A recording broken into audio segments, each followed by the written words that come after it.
I instructed the executives of the subsidiary to move the headquarters and the research center. Naturally, there was fierce opposition.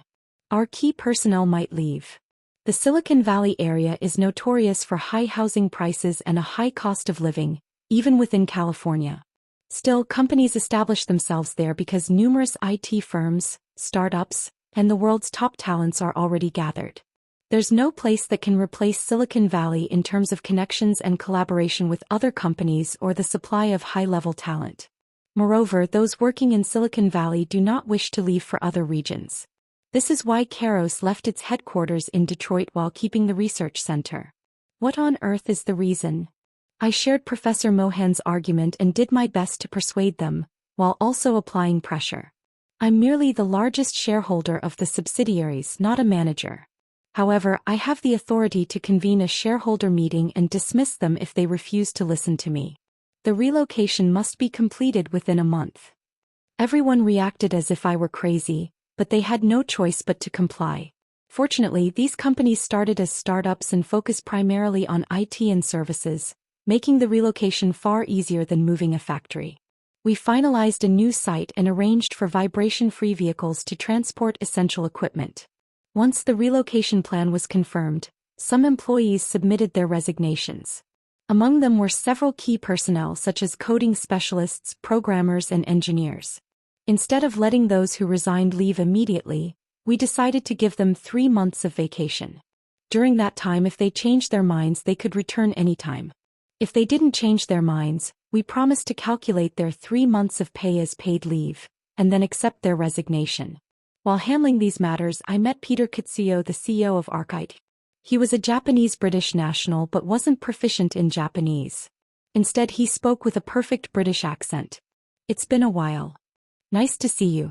It really has been a long time. Arcite is based in the UK and operates primarily in Europe. Unlike the US, there aren't many opportunities to go that way. I mentioned the San Francisco earthquake and told him, I don't know how likely it is, but the recovery efforts will lead to a complete redesign of the city. I hope you can prepare the related work in advance. Considering the scale of the recovery, it would be a massive project involving construction companies from around the world. In architecture, everything is determined at the design stage from materials to construction methods. The construction company that wins the bid merely follows the design. If Arcite could outline the blueprint for urban reconstruction, it would give them the power to influence all the participating construction companies in the recovery. Peter looked troubled. We are already short-staffed with the current projects. Moreover, urban design is usually a big task, and it's unreasonable to allocate time and manpower to such work based merely on a possibility.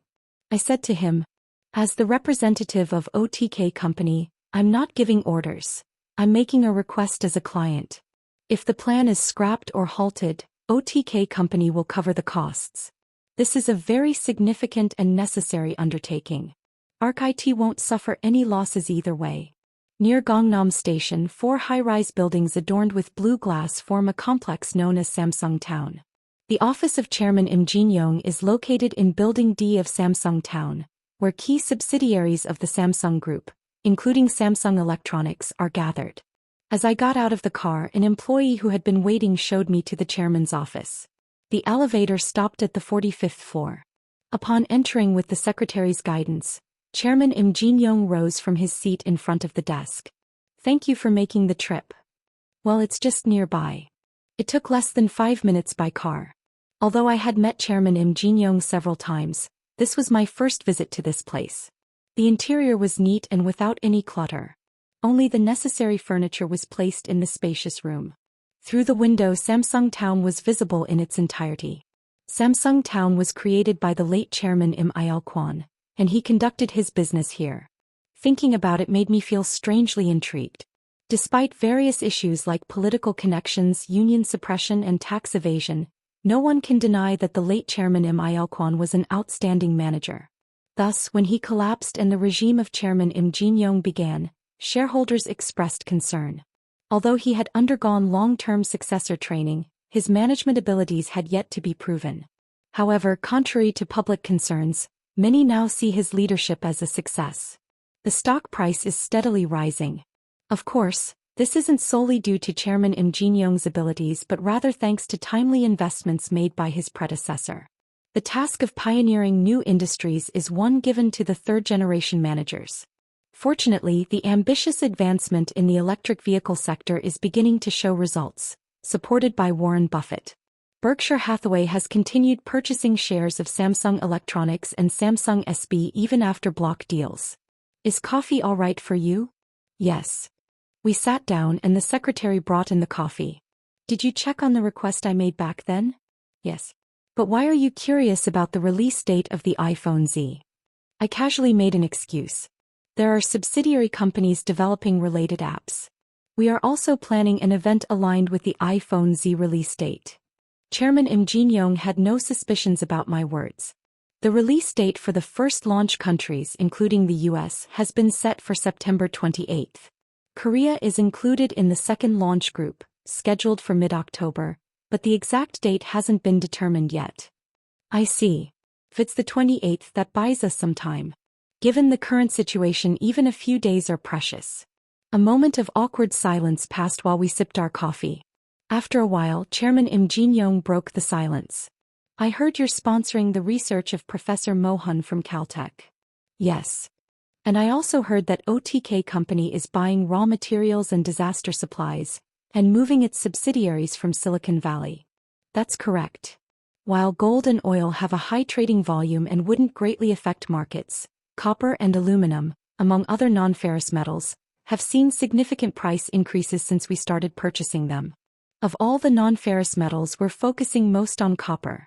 The reason is its high conductivity, making it essential for electrical wiring. A tremendous amount of copper will be needed to rebuild the power grid in the future. I was just about to bring that up. The labs of the subsidiaries of the Samsung Group, including Samsung Electronics, are gathered in the San Jose area of Silicon Valley. I recommend relocating as soon as possible. While the data is backed up on servers, make sure to move important equipment in advance and expedite the selection of alternative sites.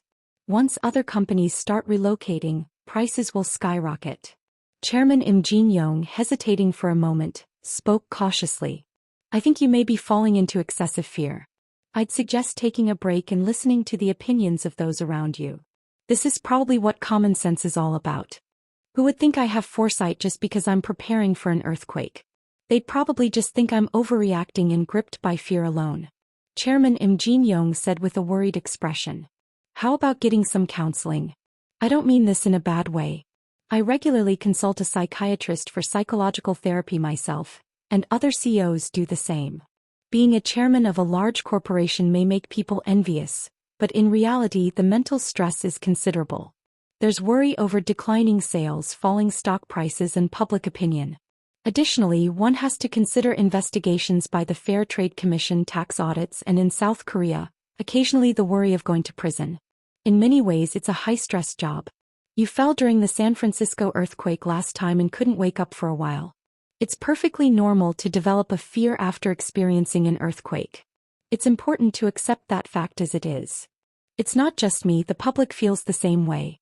Like those who experience PTSD from war or disasters, I am also trapped by trauma from the earthquake. Well, if they see it this way, it's easier for me. Chairman Im Jin-young said apologetically, I'm sorry if this sounded too intrusive. No, thank you for your concern. OTK Company and Samsung Group are collaborators, not competitors. So, perhaps that's why they worry too. More importantly, I'd like to talk about work today. What's on your mind? I want to buy some batteries. The foundation of modern civilization is electricity. By September, I won't have to worry much about the cold, but losing electricity at the shelter is a major issue. I need to charge my phone and electronic devices, and I need lighting at night.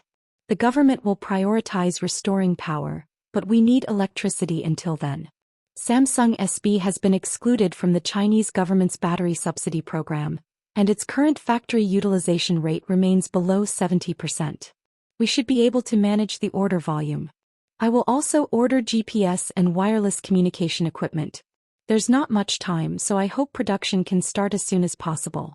Please send the produced quantity directly to California by air. Hearing this, Chairman Im Jin-young sighed softly with a lonely expression. Are you truly convinced by that professor's words? It's not so much the Professor Mohan's words I trust, but the vision I've seen. Well, what do you think, Senior? I know that the San Francisco area has a high probability of earthquakes. However, your concerns seem excessive. If we act on a seismology professor's single statement and nothing happens, OTK company will become a laughingstock. To be precise, it's already on its way to becoming a laughingstock. Depending on the CEO's judgment, a thriving company can collapse, or a failing company can be revived. But what happens to a company if the CEO cannot make sound decisions due to PTSD? Whether you believe me or not is irrelevant. I don't intend to convince you of my perspective here. The important thing is the contract. What will you do? What if I refuse? Then I'll have to approach CL Electronics and CL Chemicals. There are many companies that produce batteries and electronic products. Despite saying this, there's no other company as suitable for mass production in such a short period as Samsung Electronics. It's the most vertically integrated among global IT manufacturers. Anvil handles only the design of hardware products, while outsourcing parts production and assembly. Samsung Electronics manages design, parts production and assembly all in-house. Thus, it can process orders swiftly. Chairman Im Jin-young seemed to be deep in thought, leaning back on the sofa. A manager must prioritize the company's profits. When someone offers to pay for products, how could one judge if they are sane or not? After a long pause, Im Jin-young spoke with a bitter expression. How much quantity is needed? I answered briefly. Quite a lot. The reputation of Kang Jin, who has risen day by day due to advancements in autonomous driving technology and the development of new battery materials. However, recently he displayed some puzzling behaviors. He has been sponsoring research at Caltech's seismology department, investing in raw materials and purchasing disaster relief supplies, among other things. As subsidiaries in Silicon Valley began relocating, people started to understand what Kang Jin-hu was thinking. It was preparation for earthquakes. Once this fact became known, the big one is coming quickly sold out at both online and offline bookstores. Attempts to secure additional copies were futile, as the publisher had already gone bankrupt. Unfortunately, there was no electronic version available, and once stock ran out, there was no way to obtain the book. Professor Mohan's research lab had around 300 copies in stock. Local bookstore employees drove pickup trucks to collect boxes filled with the books. They sold out as soon as they were displayed. The largest online bookstore in the US, AMZ, contacted Professor Mohan to explore the possibility of an e-book publication. Upon receiving the manuscript, they finished editing and started selling the e-book within 3 days. Once released as an e-book, the big one is coming, soared to first place, surpassing various bestsellers.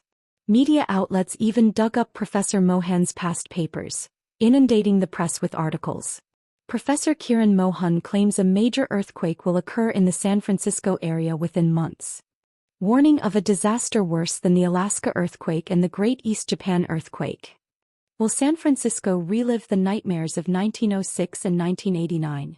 Is the big one really coming? Is this excessive concern or reasonable skepticism? The San Francisco Bay Area, along with the whole state of California, began to buzz with fear of a massive earthquake. As anxiety spread like an epidemic, renowned seismologists stepped forward. Josh Brown, a leading authority in seismology and a professor at MIT, refuted Professor Mohan's claims point by point in a media interview. He argued that instead of objectively analyzing data to draw conclusions, Mohan selectively presented data to fit conclusions. Professor Brown stated, "The San Andreas Fault is only 800 miles long and is a strike-slip fault. Moreover, since it is a transform boundary, even in the worst-case scenario, the occurrence of a magnitude 8 or greater earthquake is impossible. The probability of that happening within the next 10 years is less than 5%. The California state government also stepped in to ease the situation. Democratic Governor Franklin Levin issued an official statement. The California state government has all manuals for observing earthquakes, early warnings and responses. According to the U.S. Geological Survey (USGS), the possibility of a big one is close to zero, and no risks have been detected so far, so please rest assured." Thanks to the prompt response, the spread of anxiety began to subside. Residents were inclined to simply observe the unfolding situation. However, one question still lingered. If the likelihood of a big one is low, why do aftershocks provoke such behavior? The media offered answers to that. OTK company invests in raw materials using corporate bond issuance. Even selling now could yield billions in profits. Typical tactics of a vulture fund looking to profit from spreading anxiety. Is it due to PTSD or a massive scam? Is there a possibility of violating federal law? Until recently, Professor Kiran Mohan was in despair. He published a book warning about the dangers of the big one. He thought this book would resonate widely and spark active discussions on countermeasures, but the outcome was entirely the opposite. The book didn't even sell out its first edition and the publishing house went bankrupt. In academia, his arguments were completely ignored. That was tolerable, but the real problem was the cessation of government research grants. He felt anxious and tense, aware that time was running out. The big one was approaching. Before that, he needed to find evidence to support his claims and inform the public. Amidst this, a world-renowned investor and immensely wealthy individual approached him. Kong Jin, who volunteered to be a sponsor, telling him not to worry about money in the future, allowing Professor Mohan to resume his research with renewed motivation. California Institute of Technology houses one of the world's leading seismology centers. Here, various earthquakes across the United States are observed, and data is collected, exchanging information in real time with other centers globally. After the Great East Japan earthquake, the sense of crisis regarding earthquakes heightened in the U.S., leading the federal government to fund increased monitoring equipment along the Pacific coast and the establishment of early warning systems. The aim was to quickly identify the epicenter and magnitude of earthquakes, alerting and evacuating residents in advance. As the system began operating, a flood of data poured in, accessible to anyone with approval. However, having the same materials does not guarantee identical dishes. Similarly, providing the same data does not yield the same conclusions. The interpretation and analysis fall to individual scholars, meaning different perspectives can lead to vastly different results. Data that is too sparse can be problematic, but an overload presents its own analytical challenges. As existing data was supplemented with new data, the academic community reacted with confusion. It would take time to establish a clear system. Professor Mohan meticulously analyzed earthquakes that occurred in the Pacific Ring of Fire following the Great East Japan earthquake, including even the subtle tremors that could easily be overlooked. With each passing day, his anxiety grew. Meanwhile, the public buzzed around Professor Mohan's assertions. The previously unsold books sold out and media interview requests flooded in. Alongside this, waves of emails and letters containing criticism and condemnation poured in. By nature, Professor Mohan did not care much about others' perceptions. This allowed him to continue advocating views contrary to mainstream academic opinions. No matter what others say, one simply does what they need to do. Professor Mohan recalled his grandmother's words. Perhaps due to her lineage as a family of shamans, she shared various stories about the land, sea, and sky. Surprisingly, all of it turned out to be true. When she said a strong wind would come from the west, a typhoon hit Boston. When she mentioned heavy rain from the south, New Orleans flooded. To her amazed grandson, she said it was just a coincidence. But was it really just a coincidence?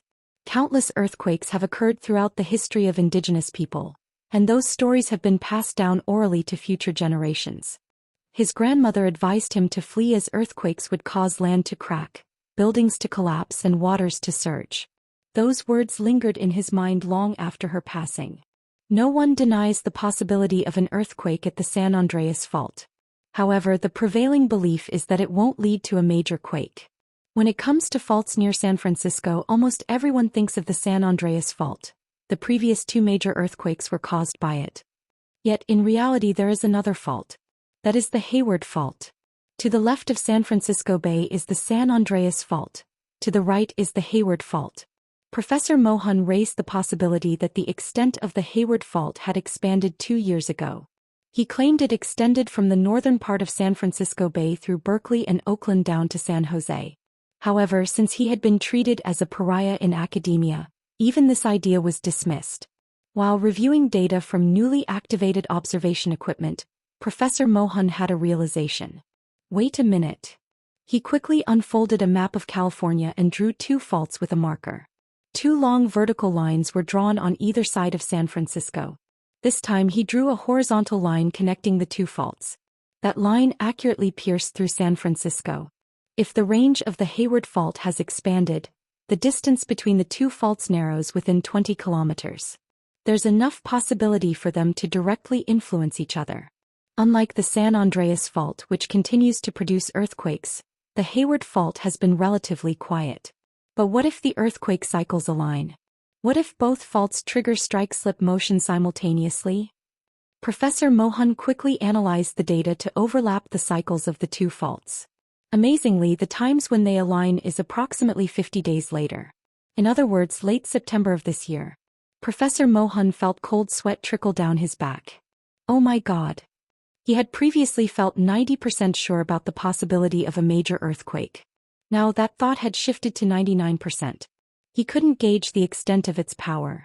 I need to run the simulation first. While he was in shock, Carrie spoke up. Please take this call, Professor. I'm busy right now, tell them to call back later. It's an important call. You have to take it. Professor Mohan turned his head. Who is it? It's CO Kong Jin-ho. No matter how busy he was, a call from someone funding the project was different. Reluctantly, Professor Mohan accepted the receiver Carrie handed him. Is this a good time to talk? I don't have much time, so let's keep it brief. We'd like you to provide a briefing. There are people who want to hear your explanation. I don't have time right now. Can't it wait until later? I'm saying this because there's no time. It's very important. Despite being declined several times, Kong Jin-ho earnestly requested. I really hope you can do this. Eventually, Professor Mohan reluctantly agreed. Fine. Thank you. I'll send you the plane ticket right away. What? A plane? Wasn't it supposed to be coming here? But the call had already ended.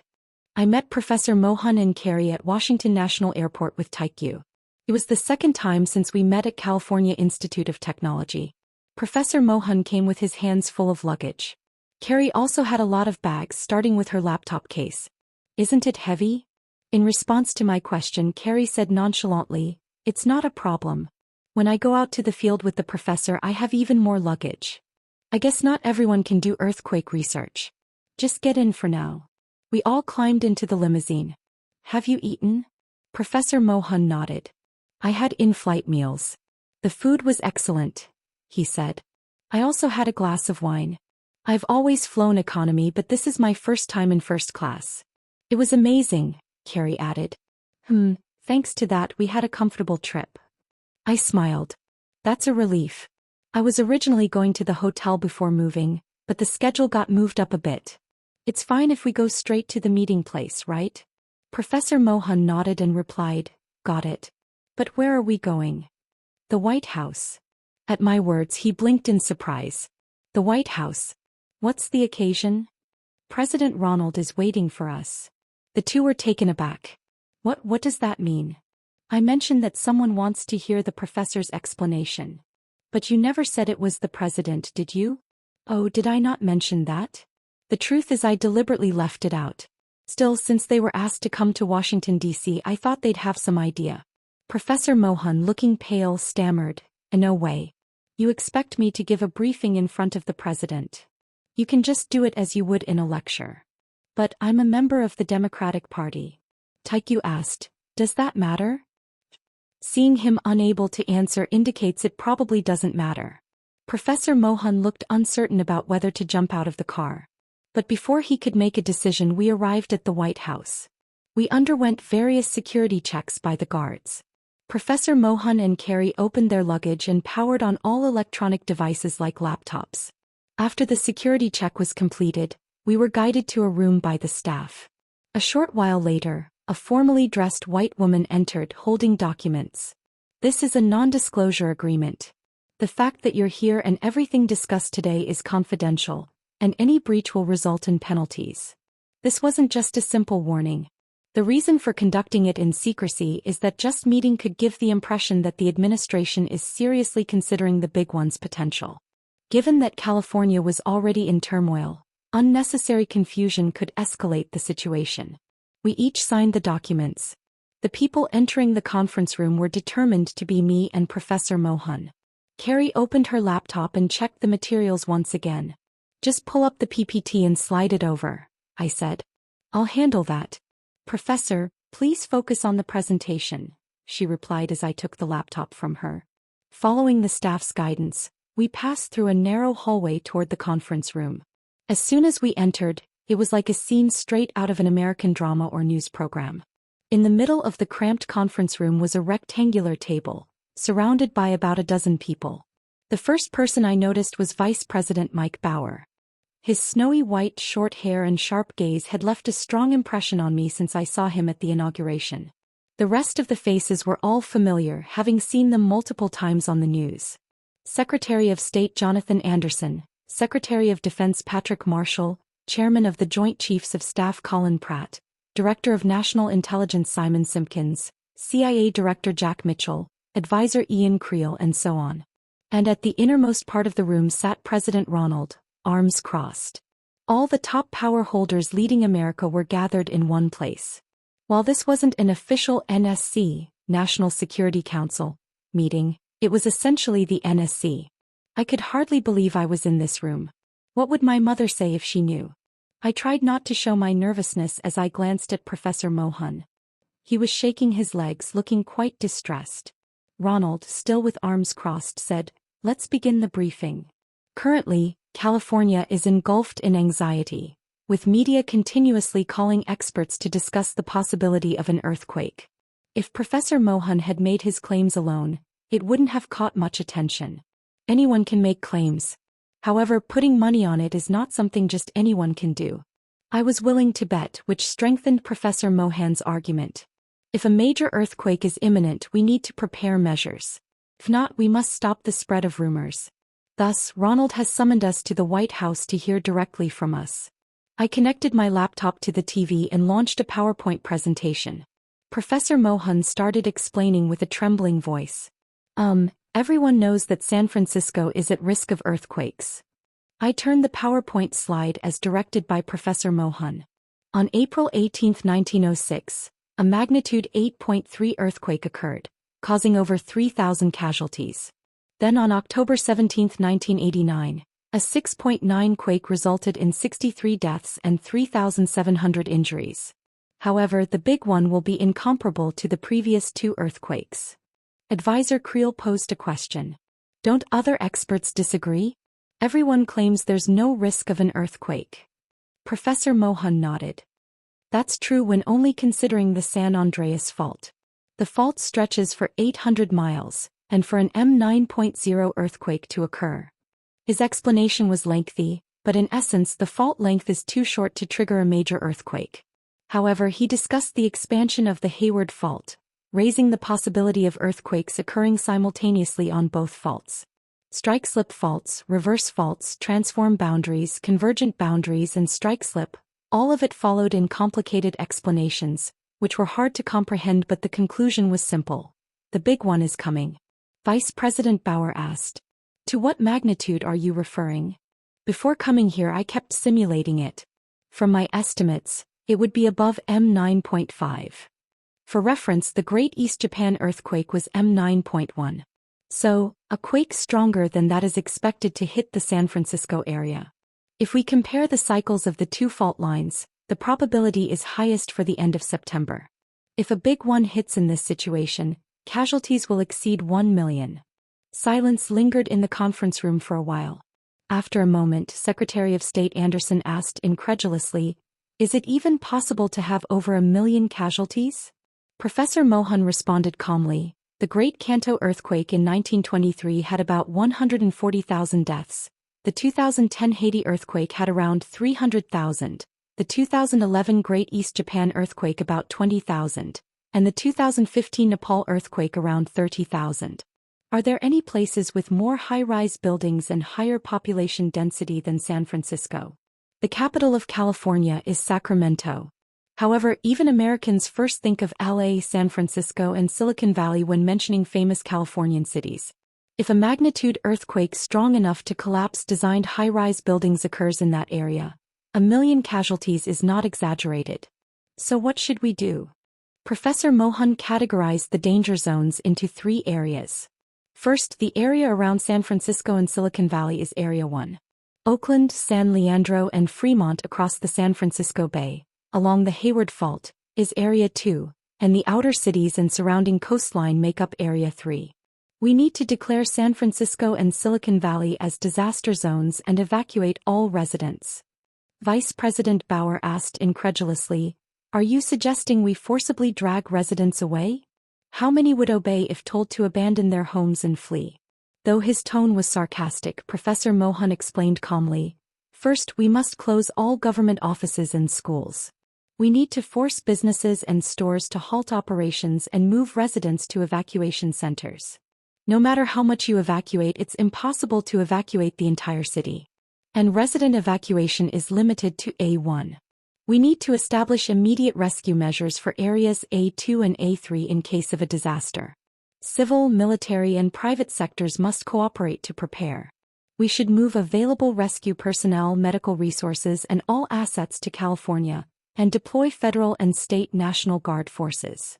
Everyone was left speechless at the suggestion of moving the military. But that's not the end. This alone is insufficient. We must secure civilian rescuers and requisition all necessary supplies and equipment for rescue operations. However, executing any of this is far from simple. Advisor Creel asked, "Do you even know how much economic loss this would cause?" "He probably doesn't, since he proposed it.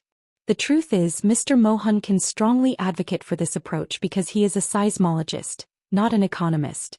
He doesn't place much importance on the chaos and economic loss due to evacuation. His sole concern is the loss of life from the earthquake. However, from the perspective of national operators, this is not the case.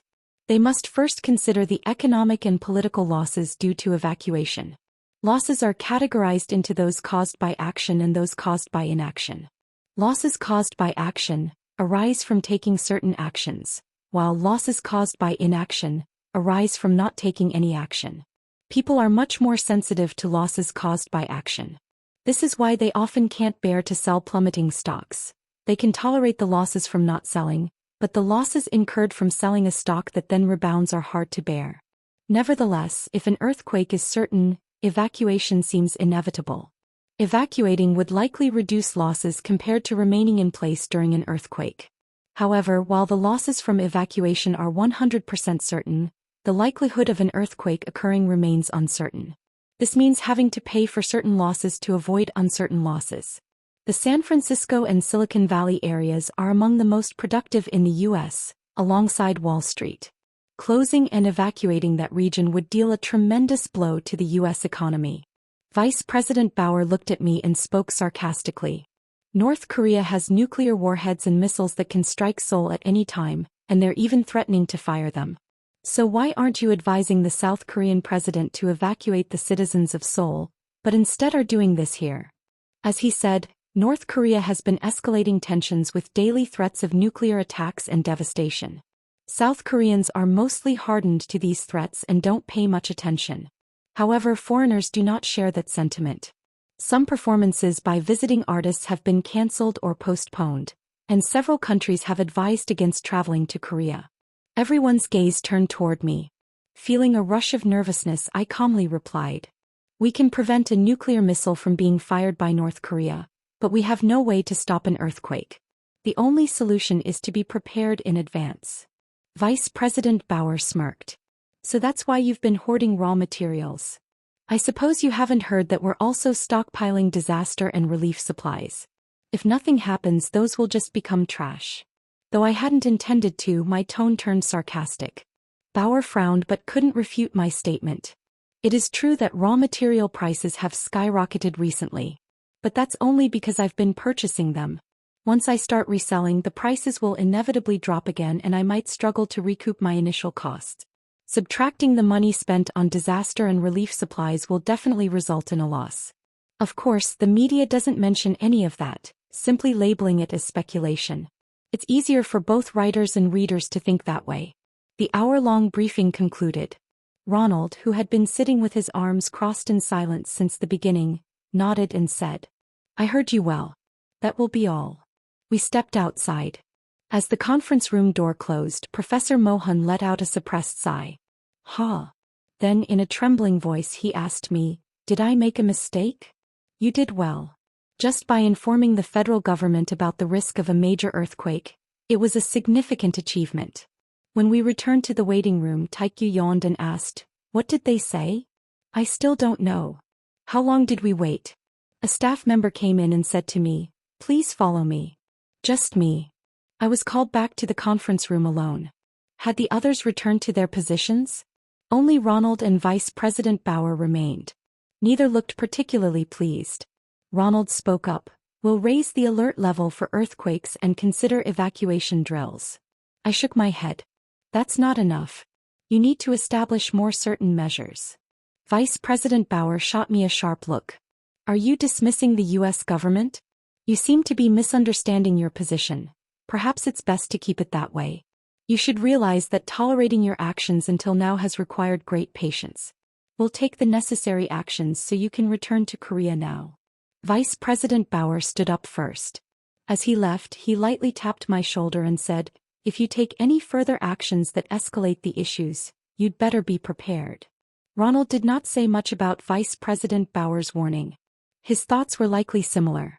I said to Ronald, "What will you do if a major earthquake actually occurs?" He retorted, "What if it doesn't happen? You'll just waste some money and that's it. But someone has to take responsibility for the political and economic losses. That responsibility, of course, falls to him as president." Ronald looked completely exhausted. "If you've been watching the news, you know how the political landscape is right now. He was elected by criticizing the weakness of former presidents and promoting a strong leader image. However, nothing was actually going well. North Korea was threatening to launch nuclear missiles at South Korea and the U.S. The U.S.-China trade conflict was escalating, and there seemed to be no resolution in sight for the Syrian crisis. The ambitious policies he pushed for failed to pass Congress. The Russia scandal that surfaced early in his term continued to haunt him, and recently a sex scandal broke out. Women he had affairs with revealed the truth to the press. As seen in the Lewinsky scandal, Americans tend to be forgiving about personal privacy. The decline in public opinion and risk of impeachment for President Clinton were due to perjury and obstruction of justice, not the affair itself. However, in a situation where his approval rating was already dropping, the eruption of a sex scandal was certainly a bad omen. CNN and NBC, known for their strained relationship with Ronald, criticized him harshly. While the affair itself was a problem, they emphasized the attempt to silence the women with money. Why did he even cheat? Less than a year into his term, his approval rating had already dropped to 25%. Considering this is just the first year and not even the end of his term, it's the worst report card. While there are still some loyal supporters left, it's uncertain how long that will last. As of now, Ronald is even undermining the Republican approval ratings. There are whispers within the party that we can't guarantee the midterm elections, and there are even movements considering collective resignations. He is truly suffering from all kinds of political misfortunes. Honestly, I don't understand. What exactly is your reason for this? Is it for profit? Or did you really experience an earthquake and go insane? I answered briefly. Because it's the right thing to do. The right thing to do. Ronald smiled bitterly. Do you remember when you first met me, you offered to exchange a blank check for cash? Yes. I turned his promise into reality and he became president. Well, then you understand. A blank check is useless in politics. If you want to persuade me, bring cash. Are you asking for solid evidence? The only evidence I have is Professor Mohan's argument. I can't speak of premonitions. Even if I did, he wouldn't believe it. I had somewhat anticipated this, but now that it has come to this, it felt bittersweet. I sighed inwardly and nodded. I understand what you're saying. When I returned to the waiting room, Professor Mohan sprang up and asked, "What did the president say?" I relayed Ronald's words. Professor Mohan seemed disheartened and Carrie tried to console him. Still, it's fortunate that he said he's considering a disaster drill. Professor Mohan and Carrie returned to California Tech, while we moved on to San Francisco. Given the negative public opinion about us as soon as we exited the airport, we jumped into the security cars and went straight to the hotel. We didn't step outside at all. Taekyu asked, "Are you really going to do it?" I looked out the window. The San Francisco area still appeared calm. Cars filled the roads and people moved about busily. Yeah. We need to make Ronald act. Time passed relentlessly. A container ship carrying disaster relief supplies and aid products produced in China arrived at the San Francisco port. Electronic equipment sent from Sozong Electronics factory in Vietnam also began to arrive. These items were set to be stored in a rented warehouse. While the initial production volumes could be transported by ship, later quantities would need to be flown in. We continued to stay at a hotel in Silicon Valley, receiving updates about the company's situation and closely monitoring movements from the U.S. government. A week had passed since the briefings from the White House, but there had been no announcement regarding evacuation drills. It was likely dismissed due to concerns it could spread anxiety about earthquakes. Vice President Bauer said in a Fox News interview, "As someone from Hawaii, I've heard countless times since childhood that the Kilauea volcano would erupt. But nothing has happened so far, right?" The USGS U.S. Geological Survey is carefully reviewing all data and consulting with academia, and they've confirmed that the likelihood of a big one is extremely close to zero. Even if a small earthquake were to occur, both the federal and state governments are preparing all necessary measures. I urge the media to refrain from fueling anxiety with their articles and to trust in the government's announcements. We will thoroughly investigate and take strict actions against those spreading rumors or false information that incite public unrest for personal gain. It was essentially a warning for me to keep quiet. The media also pointed this out. One good thing was that Professor Mohan seemed to have more confidence than before. If he had succumbed to worsening public opinion and retracted his claims, the situation would have become more complicated. I received a call from Hyunju. "You've done enough. It's too dangerous now. Do you know what the situation is like?" Yes. As the likelihood of the big one was denied, public opinion continued to worsen. Stepping outside the hotel now, it wouldn't be surprising to have rotten tomatoes thrown at me. Hurry back to Korea with Taekyu. Next, I spoke with my mother. "Your name keeps coming up on the news lately. What in the world are you doing there? Are you trying to worry your mom?" "I'm sorry." After enduring a long lecture and finally getting a break, I received a call from an unknown number. "Hello." The caller was none other than Professor Mohan. I turned off my phone for a moment because calls were pouring in. "This is Carrie's phone." The professor spoke urgently.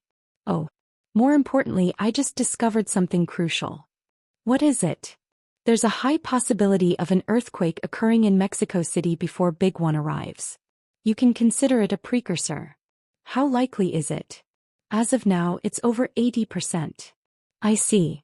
I nodded absent-mindedly, and at that moment something flashed before me. Mexico City earthquake. Another earthquake? South America too is part of the Pacific Ring of Fire, so earthquakes occur frequently. The 2015 Chile earthquake is a prime example. Why are you silent? Can you hear me? I snapped back to reality. What's the magnitude? It's expected to be around M7.0. Compared to the big one, it won't even be 1/50th. Still, is it considered a major earthquake? Then how severe is the big one? Understood. Please contact me if you discover anything new. As soon as the call ended, Taekyu asked, "What did you see this time?" "There will be another earthquake before the big one arrives." "What?" As expected, though I couldn't determine the timing or scale, Professor Mohan had clearly stated that it was a precursor to the big one. Is there a way to utilize this information? I called Ellie. "I have something to ask you." 3 days later, I requested an emergency press conference. The venue was the hall on the second floor of the hotel where we were staying. "Is the paperwork you asked for ready?" "Just sent it." I turned on my computer. "I checked it." Ellie asked with a worried tone. "Are you really going to do this?" "I can't think of a better way right now. Doing the right thing requires great courage." "You didn't tell Hyunju, did you?" "Of course not. If she found out, she might come right over and try to talk me out of it. If she learns later, we'll both be in big trouble." Ellie asked me, "Did you intend to do this from the start?" I had previously asked her if she would be okay with losing everything. "I'm sorry." "For what?" "For not saying it first and for asking you for this paperwork." Ellie replied in a deliberately cheerful voice. "It's fine. I don't know much about earthquakes and I don't understand why you're going this far, but I believe in your sincerity." "Thank you." I didn't realize how empowering it could be to have someone believe in me. Ellie said playfully. There must be better words than just saying thank you. I plan to say it in person. I'll be looking forward to it. After the call ended, I printed the documents that Ellie sent.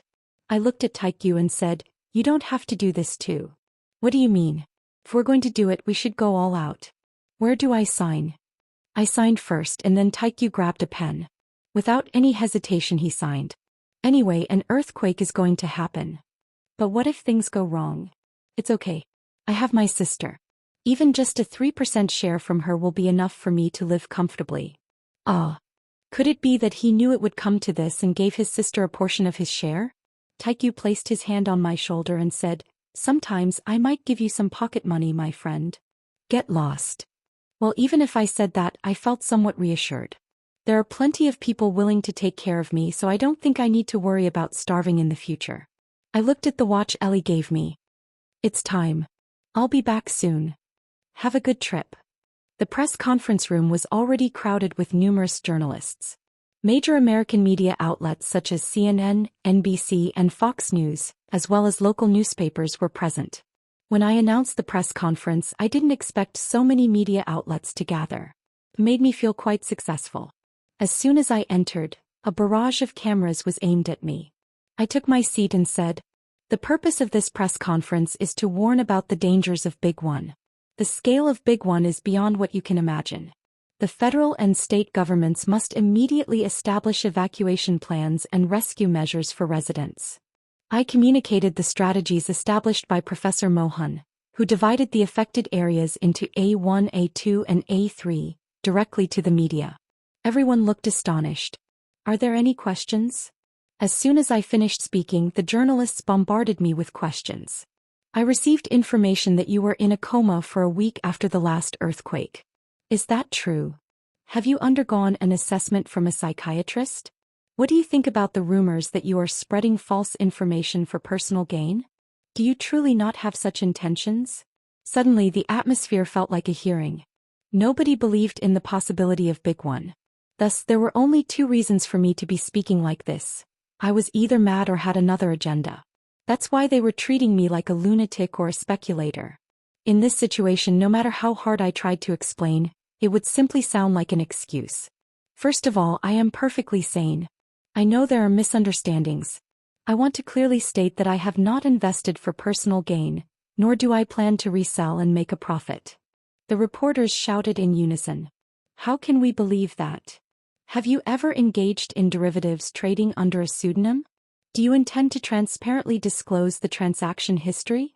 I anticipated some criticism regarding the investment. Nevertheless, it's absurd if investors foresee a crisis but still refrain from investing.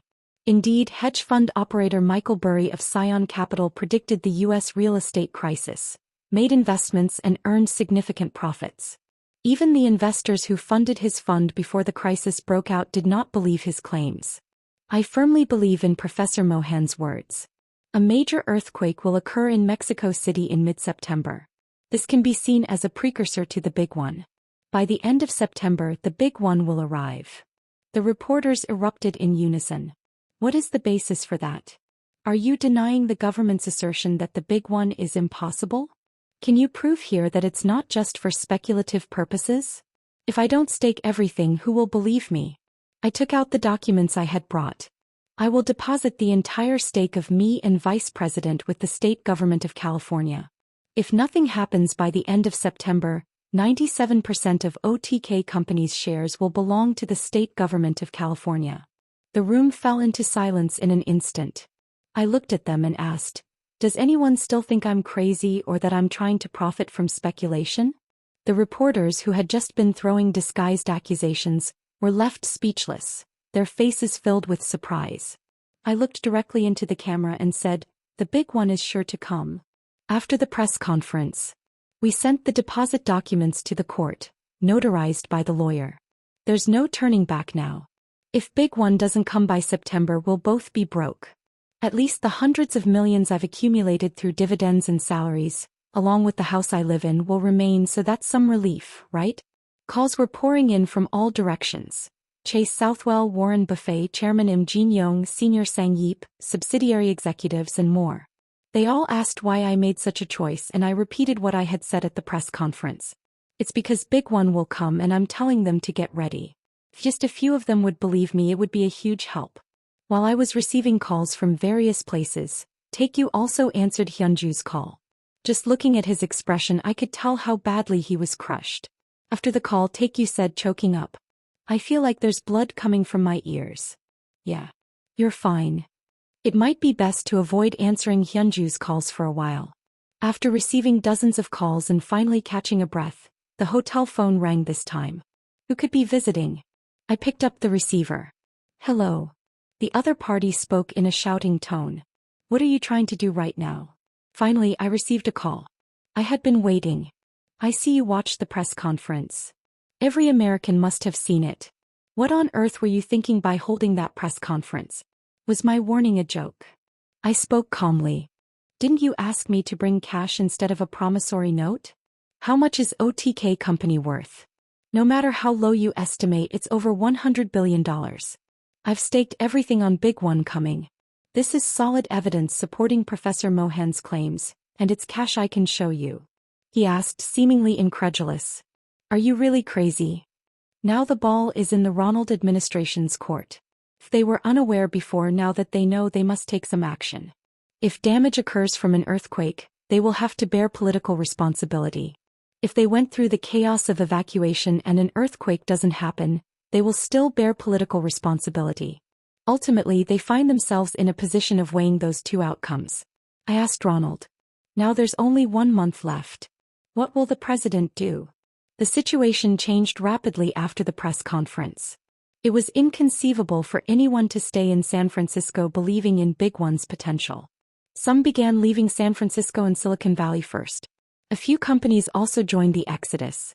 It became difficult to find large trucks and moving vehicles. Emergency supplies like food, bottled water, and medical kits were flying off the shelves. Walmart's aisles were empty, and many items on the largest online shopping platform, AMZ, showed sold out. Conversely, the complaints from residents who remained in the area erupted. Who would be pleased hearing about an imminent earthquake after buying an apartment with a lifetime of savings? Real estate prices in San Francisco and Silicon Valley had soared alongside the economic recovery and growth of IT companies. Yet all those transactions vanished in an instant. Multiple significant sales contracts fell through, and planned developments were postponed. Construction companies building in the city faced dilemmas. The financial market also plunged into shock. Stocks of IT companies with headquarters or operations in Silicon Valley plummeted, and unrelated stocks fell due to fears of an economic slowdown. The chaos spread beyond California, reaching the entire United States and the world. Washington's political scene is in chaos. The White House and Congress are engaged in intense debates over Big One. There were discussions about bringing in Professor Mohan and Kong Jin-Hu for a hearing, but this idea was dismissed due to the risk of spreading further anxiety. Academics, led by Professor Josh Brown, again forcefully countered Professor Mohan's claims. The possibility of Big One arriving is absolutely non-existent, and since Mexico is also on the ring of fire, earthquake risks have been raised for a long time, but it is far more likely to occur in southern Mexico rather than in the central area where Mexico City is located. Some journalists published sensational articles suggesting that OTK company is secretly selling disaster supplies they had previously stockpiled or buying shares in related companies to make profits. White House spokesperson Catherine Gennaro held a press briefing. "We will conduct evacuation and firefighting training in the San Francisco Bay Area in consultation with the California state government." In response to subsequent reporters' questions, she emphasized multiple times that the possibility of Big One is non-existent, but stated that the purpose is to calm residents' anxieties and prepare for other disaster situations, such as fires. The fallout reached Mexico as well. The Mexican government, wary of public opinion, decided to conduct evacuation drills in Mexico City. After the press conference, public sentiment deteriorated severely. Previously, we were worried about rotten tomatoes being thrown in the streets, but now we are concerned about getting shot. We checked out in secret and moved to a hotel with better security and protection, guided by our bodyguards. I spoke to Daryl. There's a boycott against buying Keros's new cars on the internet, and people are flooding the company with protest calls. Staff morale is quite low. There's not much we can do for now. It's an issue that will resolve itself over time. He asked the question he had posed several times before. Is Big One really coming? If I was not sure, I wouldn't have bet my entire fortune on it. I understand. The voice still sounded uncertain. It wasn't just Keros. Other subsidiaries were also in a state of emergency. At least the B2B companies were faring a bit better, but there was no avoiding immediate revenue hits for the B2C firms. Facet 2 saw a decline in subscribers as cancellations surged. Given the chaos that had unfolded, it was clear I wouldn't escape unscathed. Having arrived at the new hotel, we unpacked our bags. Taekyu turned on the TV. Days had passed since the press conference, yet the confusion was only escalating. News channels featured various experts passionately sharing their views. Speculation flooded the raw materials market, causing prices to skyrocket once again. Gold, a typical safe haven asset, continuously set new record highs, and oil prices surged significantly. In the real estate market, properties were launched at prices over 20% lower than their peak. Real estate experts were claiming it was the perfect time to buy, and indeed major investors and real estate funds began purchasing distressed properties. While value and price may show temporary discrepancies, they ultimately return to their rightful places. The drop in prices stemmed from concerns over Big One. Once those fears dissipated, prices would likely recover. Of course, that holds true only if Big One doesn't materialize. Self-proclaimed investment experts joined the fray, criticizing OTK companies' investment strategies during this turbulent period. Time magazine published an article comparing me to Nicholas Leeson or John Meriwether. Taekyu blinked in surprise. What does that mean? It means something very bad. Nicholas Leeson was responsible for the bankruptcy of the 200-year-old British institution Barings Bank, while John Meriwether caused astronomical losses due to mismanagement at long-term capital management, prompting intervention from the Federal Reserve. In short, both are infamous financial geniuses who have inflicted harm on the global economy. I wonder if I should consider it an honor to be compared to these two. In a CNN interview, Alan Everhart seemed determined to lash out. Kang Jin-Hu is completely insane. It's terrifying that such a lunatic is delving into artificial intelligence and autonomous driving. If I ever run into that bastard, I'll punch him right in the face. Taekyu, who was watching the news, asked, "Why is that guy throwing a fit?" Because it's worth throwing a fit. Unlike other car companies gathered in Detroit, Tesla has its headquarters in Silicon Valley and its manufacturing plant nearby. Its battery factory, however, is across the state line in Nevada. As a result, it was seen as the company that would suffer the most if the Big One hit. Their stock price had already been falling as Keros emerged as a competitor, and warnings about the Big One were like pouring gasoline on a fire. Tesla's stock plummeted repeatedly, and the yield on 3-year bonds soared to 12%. At this rate, it was at junk bond levels. Currently, the Model T can't escape production hell, and their cash reserves are running low, necessitating additional funding, making stock sales or bond issuance incredibly difficult. Naturally, frustration was bound to spill over. I'm just sorry for unintentionally causing harm. However, the real place that suffered serious damage was elsewhere. Typically, when a crisis erupts, countries see their currencies depreciate. However, the United States, as a hegemonic and reserve currency country, is an exception. Even during the financial crisis, it was the US that caused the mess, but the actual damage was borne by emerging countries. This time it was the same. When a crisis was predicted in the US, the dollar strengthened while the currencies of emerging countries plummeted. However, currencies like the yen and the pound, considered quasi-reserve currencies and safe assets, showed strength against the dollar. Compared to the weakness of emerging currencies, they were extremely strong. Naturally, exports couldn't fare well. Japan and the UK, both hit by the aftermath of Brexit, were furious. Their media treated me like a complete villain. When compared to the costs arising from the confusion, my pledged shares in OTK company seemed laughably insignificant. In contrast to Japan, which is groaning under the yen's rise, South Korea is in turmoil due to the high exchange rate. With an export-led economy and a high proportion of foreign capital, South Korea had long been known as a global ATM. As the global market teetered, foreign investors began pulling their money out of the Korean market. Stock prices fell and the exchange rate skyrocketed. The exchange rate, which was 1,091 for $1, soared to 1,281 in just a few days. Some predicted it could rise to 1,501, and screams of panic erupted in forex dealer rooms. President Park Si-hyung convened an emergency meeting. The heads of economic ministries, along with the Bank of Korea governor and the head of the Foreign Exchange Bank, gathered at the Blue House. OTK Company's headquarters was overwhelmed with complaints pouring in from around the world, nearly paralyzing operations.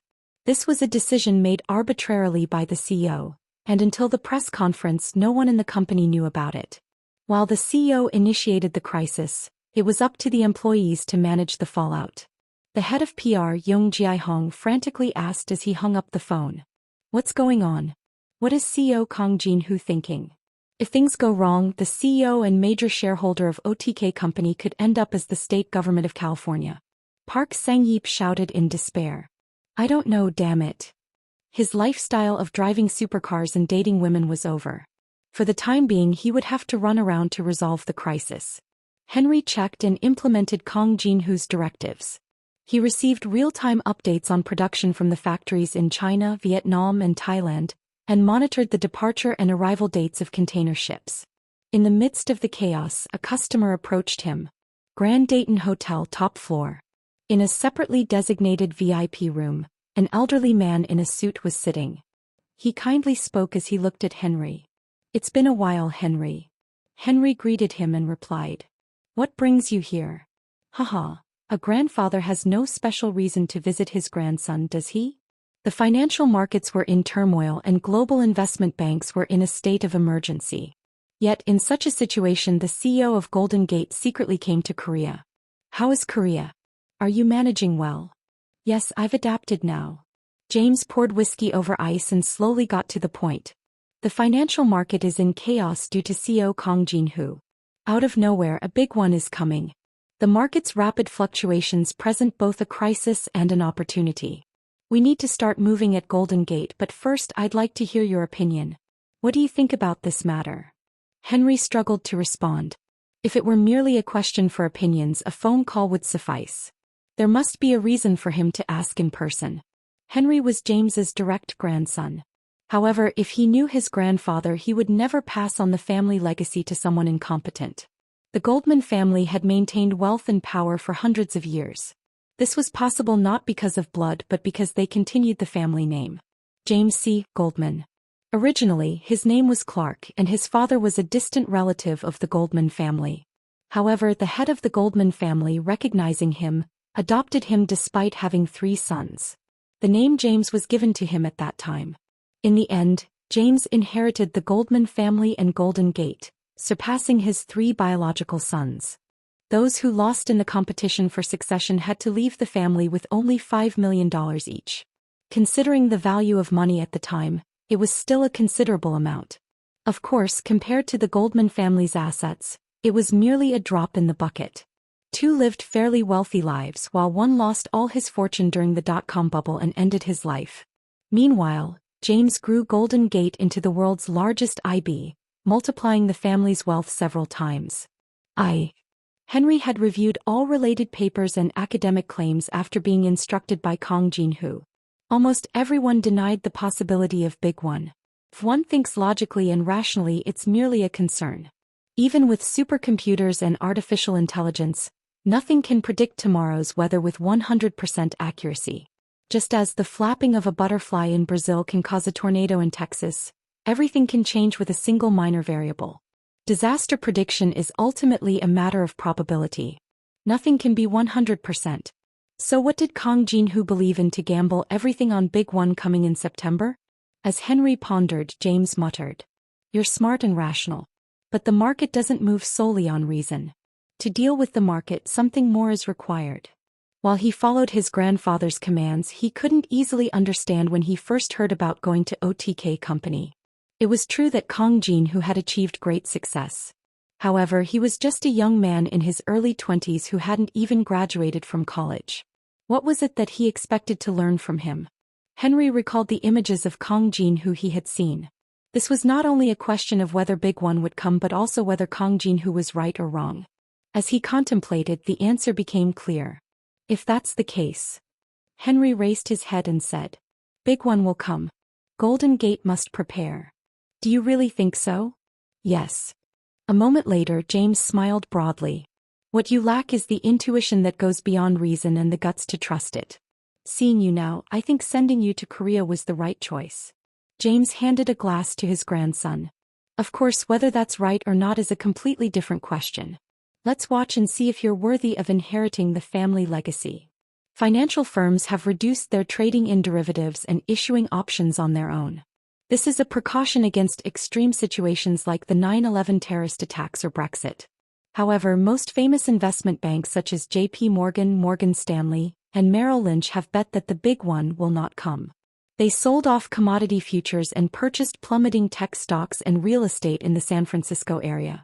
In contrast, Golden Gate moved very differently. They took short positions in the stock and bond markets while increasing their holdings in gold and cash.